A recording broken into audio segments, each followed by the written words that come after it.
épuisé depuis je ne sais combien de temps et qui a duré 3 ans parce qu'après on a eu les manuels dont Gisèle Jamet et Joël Fontaine nous ont exposé les exploits depuis quelques décennies. Donc ce manuel n'existe plus. Et il est en général un manuel très utile. Mais il se trouve que, lisant le cours qui était consacré aux effets internationaux de la Révolution d'octobre, j'ai trouvé quelque chose qui vous montre que finalement, dans les années 1980, en matière de connaissances historiques, on était parfois dans une situation moins réjouissante qu'on ne pourrait penser. Il y a en effet, dans le manuel 1914-1945, un développement, révolution et répression, qui bien entendu fait la part belle surtout à la tentative de révolution allemande. Et c'est pages 44 et 46 de cet ouvrage. Et ça va me donner l'occasion de vous indiquer un livre qu'il faut absolument lire, parce que c'était un ouvrage remarquable sur l'analyse du mouvement révolutionnaire et du mouvement réformiste en Allemagne. C'est le livre de Badia, et je vous l'indique d'ailleurs, je vais vous donner les références exactes. Le livre de Badia de 1966, paru dans la collection, la remarquable collection, non, j'ai oublié, dans la remarquable collection Julliard Gallimard de présentation critique de textes, qui s'appelle Les Spartakistes, et qui est une histoire de la révolution allemande, ou de l'échec de la révolution allemande. Alors, ce que nous dit gentiment notre manuel, c'est que finalement, ça s'est mal passé parce que entre novembre 1918 à Berlin et janvier 1919, 13-16 janvier, 12-16 janvier, la semaine sanglante, au terme de laquelle sont assassinés les deux dirigeants spartakistes que sont d'une part Rosa Luxembourg et Karl Kautsky. Donc, au terme de cette période, finalement, le bilan qu'on peut tirer, c'est que les majoritaires du SPD, les réformistes, même ma foi, ont été beaucoup mieux compris par leur base, et puis les spartakistes, nous explique-t-on, ont été extrêmement maladroits. Ils adoptent une tactique maladroite, aveuglés par leur haine de la SPD. Et je mets l'accent là-dessus parce que vous savez que c'est une grande question que se pose le mouvement ouvrier et qui nous est toujours posée. Est-ce que les communistes allemands sont, en dernière analyse, par leur sectarisme, responsables de la venue au pouvoir d'Hitler? Et c'est une question qui mérite un grand examen parce que, naturellement, elle ne se résout pas par une vision rapide de l'année 1933, mais elle suppose une bonne connaissance du rapport de force entre le mouvement réformiste et le mouvement révolutionnaire. Et donc, ce qu'on nous explique, c'est que il critique plus qu'il ne propose, il heurte les ouvriers soucieux d'unité révolutionnaire. Bon, alors moi, je vous demande de lire Badia et de noter ce que mes collègues ont oublié alors que le livre de Badia, Les Spartakistes, date, si je ne m'abuse, de 1966, l'ouvrage-là est de 1980, que l'Allemagne, elle n'est pas seule, mais en l'occurrence, ça a une fort grande importance parce que c'est un mouvement réformiste qui est directement actif dans l'écrasement d'un mouvement révolutionnaire. Il a été passé, dès novembre, un accord explicite entre, d'une part, le Parti social-démocrate dit majoritaire, qui a d'ailleurs, pendant la guerre, évincé ses minoritaires, parce qu'il n'était pas content de l'évolution du parti de soutien à la guerre de boucherie, et donc ils ont passé une alliance explicite avec l'armée, c'est-à-dire que l'armée serait chargée d'écraser le mouvement révolutionnaire berlinois. Et vous savez que non seulement ça a été fait par l'armée, et ensuite par les bon.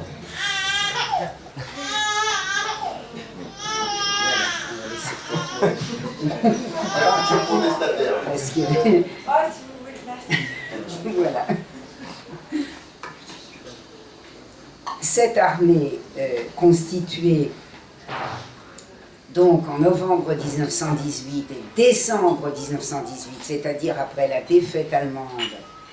et donc théoriquement la démobilisation de l'armée, par une armée en fait encore sous la forme notamment de corps francs. Et il faut savoir que les éléments de ces corps francs sont les éléments constitutifs de toutes les organisations d'extrême droite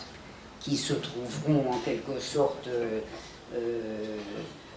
concentrées, centralisées à partir du début des années 20 par le Parti national-socialiste, et qu'il est des social-démocrates, je dirais personnellement tellement mobilisé par la chose, qu'un ancien syndicaliste du bois, Noske, sera à la tête de certains de ces corps francs pour venir liquider ce qu'il appelle les bandits. Et vous remarquerez d'ailleurs la discordance de l'ouvrage qui ne dit pas un mot de la réalité des conflits entre SPD et spartakistes, ni de l'alliance explicite, signée par écrit, et évidemment codifiée notamment, et dont on a d'autres traces qu'écrites, hein, puisqu'il y a eu beaucoup de coups de téléphone aussi, enfin, qui ont été évidemment enregistrés par l'écrit finalement, c'est que vous avez un petit texte d'un des chefs SPD, les socialistes et la répression du mouvement spartakiste, Noske, qui raconte les hauts faits de Noske, et qui explique comment les sociodémocrates ont réduit les bandits. Donc on se demande ce que c'est que ces bandits, on se demande ce que c'est que cette participation du SPD à la répression. Comme quoi, vous voyez, il faut toujours lire les livres d'histoire, même les meilleurs, avec un regard critique et en l'occurrence équilibrer cette présentation par celle de Badia. Alors on a avec l'Allemagne un cas, j'allais dire, un cas type, un cas qui jette une lumière aveuglante sur ces divisions, mais il faut bien dire qu'il est éclairant de tout ce qui s'est passé. La révolution allemande échoue, elle échoue à Berlin en janvier 1919, puis les mêmes, avec l'union des mêmes, s'en va réduire le gouvernement des conseils à Munich, et en mai 1919, on peut considérer que le sort de la révolution est scellé en Allemagne, et ayez-le en tête car ça a une conséquence tout à fait importante, y compris évidemment dans les possibilités des classes dirigeantes à l'égard des mouvements révolutionnaires. Il faut bien savoir en effet qu'à partir de 1919, au contraire de ce qui sera seriné sur tous les tons pendant des décennies, il n'y a plus une chance de révolution en Allemagne, ni ailleurs, pendant un certain temps, ce qui nous permet d'avoir, avec d'autres éléments archivistiques, la conviction que la grande bourgeoisie n'a cessé d'agiter le chiffon rouge quand le danger était encore très mince. Échec de la révolution en Hongrie, entre mars et juillet 1919, c'est-à-dire dans des conditions qui donnent aux forces les plus réactionnaires dans chacun des pays un poids considérable qui rendent encore plus important le poids détenu jusque-là. On va le voir d'ailleurs avec des caractéristiques qui tiennent beaucoup à la manière dont les classes dirigeantes ont tenté de réduire la révolution d'octobre, qui est l'élément suivant que je vais évoquer, non sans avoir précisé quelque chose d'important, c'est qu'il y a radicalisation partout, sous l'effet de la guerre, sous l'effet de la crise, sous l'effet de l'exemple de la révolution d'octobre, qui a quand même mobilisé la classe ouvrière. Il y avait Naf qui racontait, dans l'atelier, nous avons posé les outils en apprenant que la révolution avait été déclenchée. Mais surtout, les conditions même de la radicalisation, au moins jusqu'en 1920, et en tout cas très fortes partout en 1919, ont amené les représentants de la grande bourgeoisie et la grande bourgeoisie à réfléchir un peu. Pensez par exemple à l'exemple français de Clémenceau, décidant à la veille d'une manifestation du 1er mai 1919 et en totale complicité avec la direction droitière de la Confédération Générale du Travail, assurée par l'ancien anarcho-syndicaliste Léon Jouot, et vous le savez de façon fort durable, puisque Léon Jouot restera totalement ou partiellement à la tête de la CGT jusqu'à la scission Force ouvrière de 1947-1948, et par conséquent, il décide, Clémenceau, d'accorder la journée de 8 heures. Et les conventions collectives, et vous l'observerez, c'est extrêmement intéressant que ce rapport de force, puisque à partir du reflux, à partir de 1920, eh bien ma foi, et des échecs de grève, et en particulier d'une grève, là encore, qui échoue dans l'association entre Grand Capital des compagnies ferroviaires, des réseaux, comme on disait, et réformistes, après l'échec, après la grève provoquée des cheminots en mai 1920, eh bien, on peut envoyer par-dessus les moulins les concessions de 1919. Mais vous le noterez, ça nous amène à une caractéristique qui a été forte pendant toute l'existence de la Russie soviétique, puis de l'Union soviétique, c'est-à-dire la capacité des classes dirigeantes, partout où elles avaient conservé leur pouvoir, à reculer de temps en temps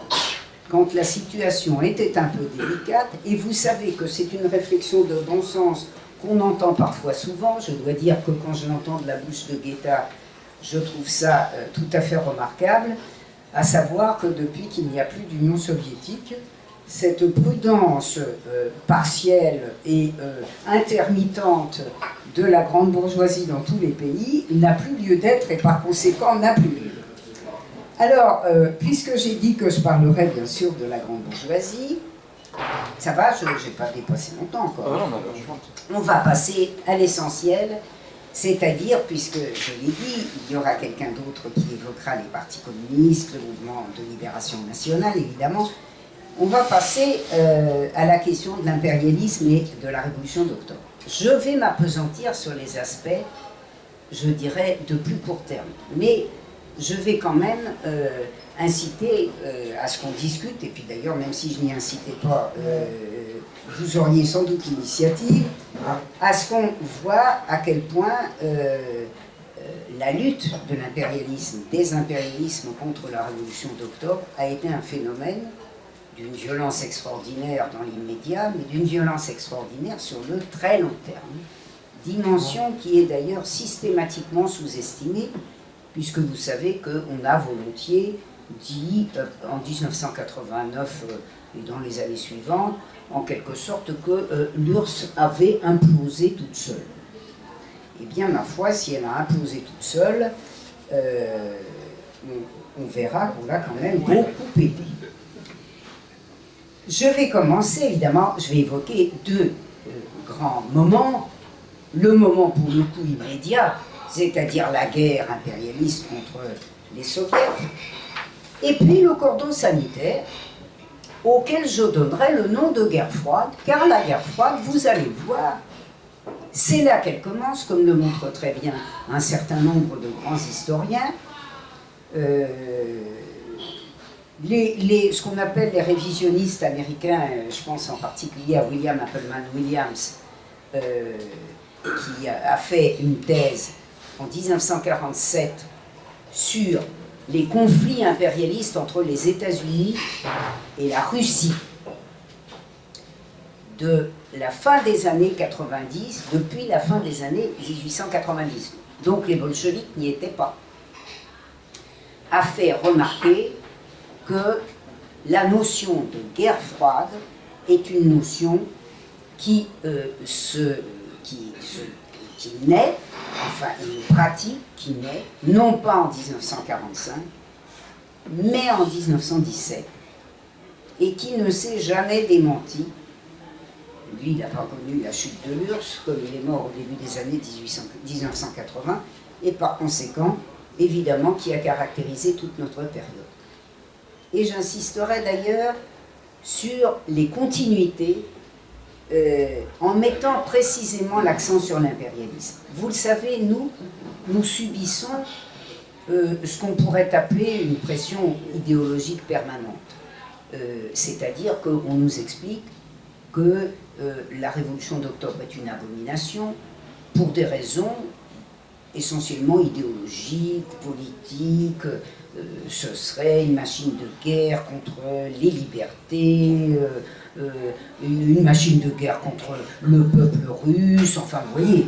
Et puis avec des aspects ou des motivations essentiellement politiques. Eh bien, non, ça n'est pas pour des raisons essentiellement politiques, mais c'est pour des raisons économiques, fondamentalement,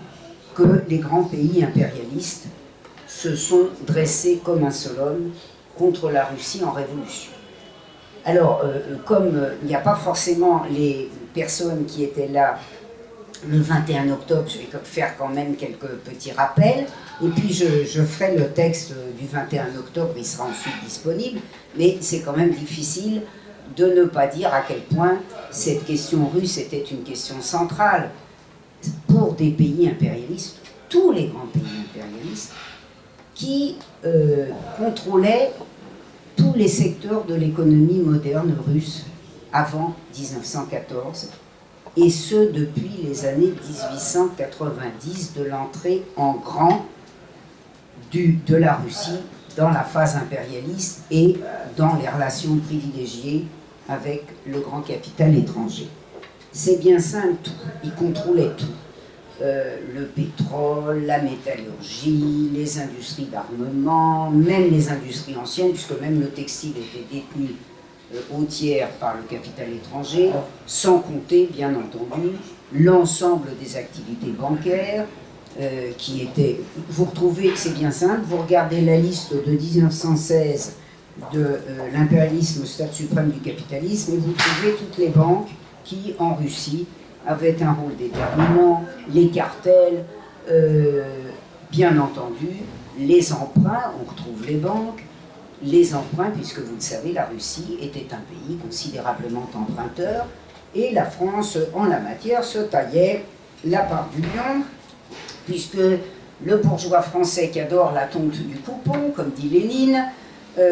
avait coupé beaucoup de coupons, sachant que, vous le savez, les petits épargnants ont pu tapisser leurs murs avec les emprunts russes et se lamenter sur des générations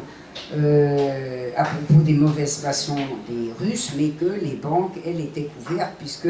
l'État leur avait garanti les emprunts russes qui étaient de très mauvaise qualité. Quoi qu'il en soit,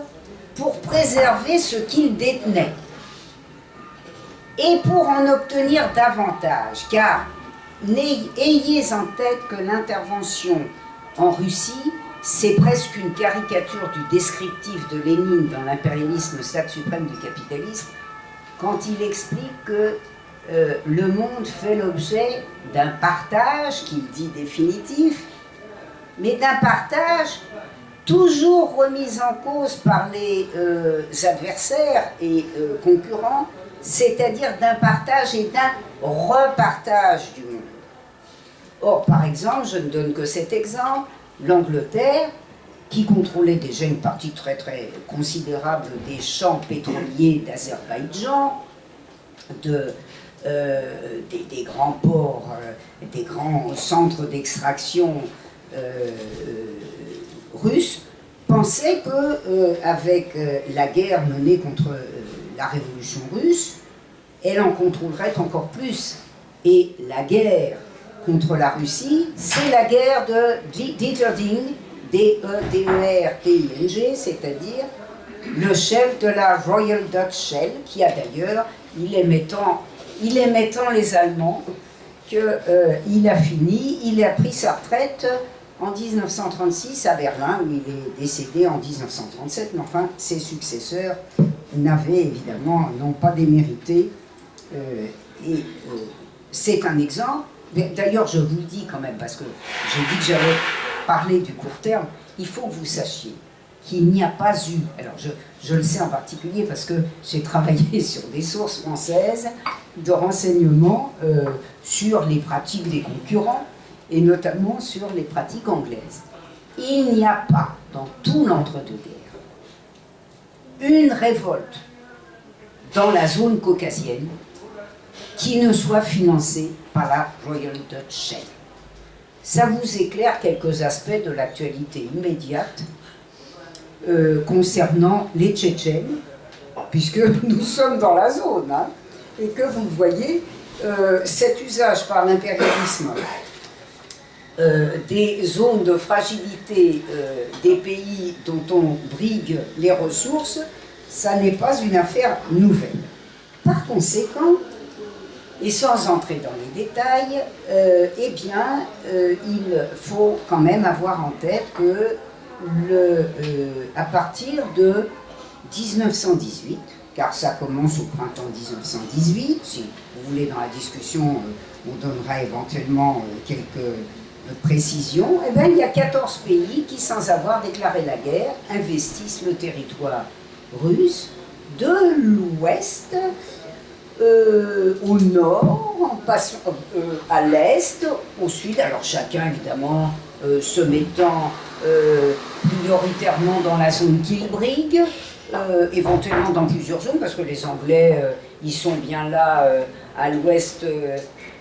pétrolier, mais ils sont également dans l'est sibérien, les Japonais sont en Sibérie, enfin la France en Ukraine, etc. Vous avez par exemple, j'explique dans mon livre Industriel et banquier à quel point la nostalgie des possessions françaises considérables en Ukraine est encore forte pendant la Deuxième Guerre mondiale, et même quelques illusions pendant au moins quelques temps de nos grands banquiers qui s'imaginent que les Allemands sont en train d'essayer de conquérir, puisqu'ils n'ont pas réussi à mettre la main définitivement sur l'URSS attaquée, mais qui s'imaginent que les Allemands vont leur rendre les propriétés qu'ils ont perdues en Ukraine entre 1918 et 1920. Et donc, on a la Grande-Bretagne, la France, ayez-le en tête, hein, et quand on vous parle de mémoire de Churchill, hein, ayez toujours en tête que Churchill est un des grands chefs de la coalition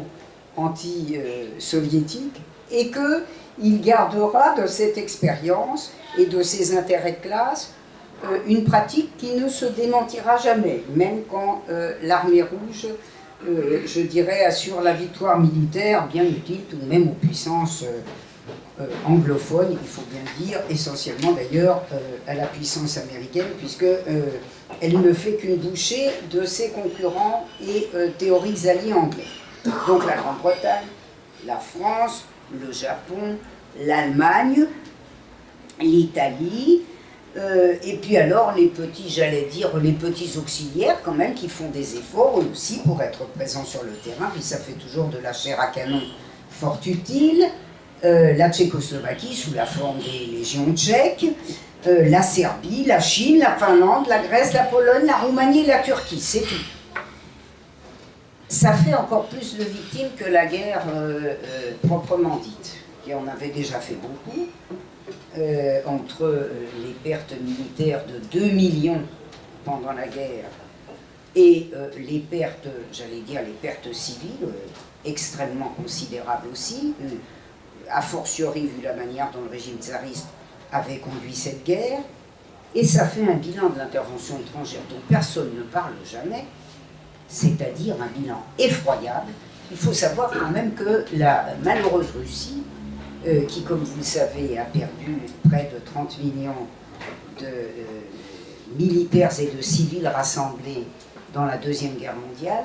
avait subi une saignée faisant suite à la saignée de la guerre absolument considérable entre 1918 et 1920, c'est-à-dire des pertes allant du bébé au vieillard de l'ordre de 7 millions de personnes, entre la famine, pas tous passés au fil des Blancs, hein, mais entre la famine, la situation dramatique, les maladies, etc., et débouchant d'ailleurs sur la famine de 1920-21, la vraie famine de l'Ukraine et d'ailleurs,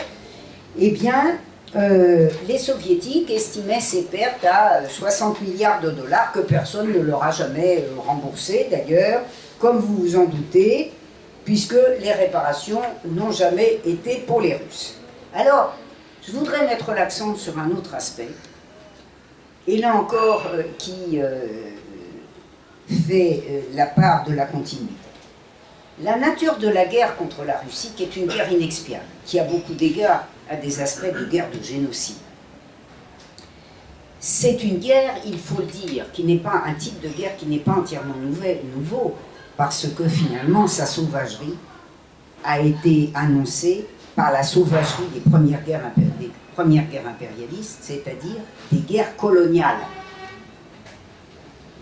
Et on est au cœur là d'une pratique qui a été développée par la sauvagerie de la conquête coloniale. Et à cet égard, j'ai tenu à vous signaler l'importance d'un ouvrage. Vous voyez, on parle tellement de mauvais ouvrages d'histoire et on oublie tant de bons, que je veux vous signaler l'intérêt d'une thèse d'un Allemand spécialiste de l'Afrique du Sud-Ouest. Vous savez qu'on a encore pas mal parlé ces derniers temps du massacre des Herero de 1904-1905, j'allais dire en l'occurrence, pour les impérialistes, un bonheur n'arrive jamais seul, puisque c'est à la faveur de cette guerre d'extermination des Herero qu'ont été découverts les minerais de diamants, vous voyez. Donc, cette guerre d'extermination des Herero, vous allez voir qu'elle est très proche, qu'elle donne les méthodes, finalement, qui sont celles utilisées contre la jeune Russie soviétique. Regardez ce que, dans sa thèse, qui en allemand, si c'était traduit, ça ne l'est pas, s'appellerait « Domination coloniale et structure sociale en Afrique allemande du Sud-Ouest ». C'est un ouvrage qui a été publié à Hambourg, donc en RFA, en 1968, et qui a été traduit en anglais, mais pas en allemand. Et regardez comme c'est intéressant sur les enjeux impérialistes de la conquête de la Russie, qui vous explique les continuités d'aujourd'hui, puisque quand c'est pas Staline, c'est Poutine, quand c'est pas Poutine, c'est Lénine, etc. Et voilà ce que dit Blay, cite Blay, en 1906. Un organe de presse spécifiquement, j'allais dire sud-ouest africain, puisque le terme, si on le traduisait aussi, ce serait le journal de l'Afrique du Sud-Ouest allemande, porte-parole du très grand capital colonial, le 2 mai 1906, voici ce qu'il disait. Vous voyez, c'était au lendemain du triomphe remporté contre les Herero, dont il n'y avait pratiquement plus un représentant. Voilà ce qui était dit. Qu'est-ce qui nous empêche de rapporter le principe du droit du plus fort, non seulement à la politique coloniale, mais à l'ensemble de la politique? Est-il pire d'étendre nos territoires et de les développer aux dépens des Blancs inférieurs à nous, les sous-hommes slaves donc, hein, que Cependant, dans le même temps, le pangermanisme vomissait tous les jours, hein, parce que ça ne date pas d'Hitler. Qu'aux dépens de Noirs sans défense, l'Allemagne est surpeuplée. Pourquoi son drapeau devrait-il flotter sur les rives sableuses d'Angra Pequeña et de Swakopmund, c'est-à-dire l'Afrique du Sud-Ouest,